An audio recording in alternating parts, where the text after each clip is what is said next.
Déjà, en décembre 2016, des témoins parlaient de rebelles au sein des forces d'ordre congolaises qui ont réprimé les manifestants contre le président Joseph Kabila. Ce lundi, l'ONG américaine Human Rights Watch va plus loin et révèle dans son rapport que des ex-rebelles du M23 étaient recrutés par l'armée. Les précisions de Laurie Fachot. Coup de tonnerre ce lundi.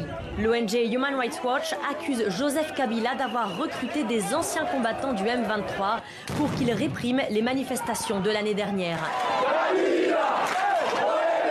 62 personnes sont mortes alors qu'elles réclamaient le départ de Joseph Kabila, qui refusait alors de quitter le pouvoir après son deuxième et dernier mandat autorisé par la Constitution.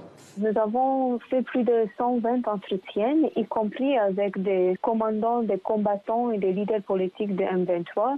Ils nous ont expliqué comment ils ont été recrutés. Ils ont reçu des ordres explicites de faire tout pour étouffer les manifestations. Nous avons aussi parlé avec 9 officiers des forces de sécurité congolaises qui, eux aussi, ont confirmé comment ce recrutement a eu lieu. Les rebelles du M23 ont commis des violations des droits humains entre 2012 et 2013 avant de déposer les armes et de signer un accord de paix avec le gouvernement fin 2013.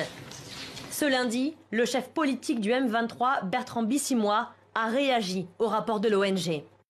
Concernant le rapport de Human Rights Watch, nous précisons que le gouvernement de RDC a saboté la mise en œuvre des déclarations de Nairobi pour recruter clandestinement quelques déserteurs et indisciplinés radiés du M23 pour des activités que nous ignorons.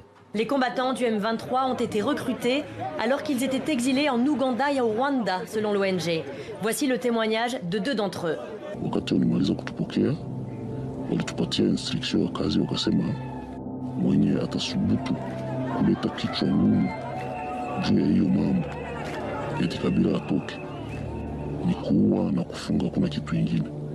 Nafasi kwenye tulikuwa tunakuta kikundi ya watu 5 au zaidi ya wale tulikuwa tukiwakamata na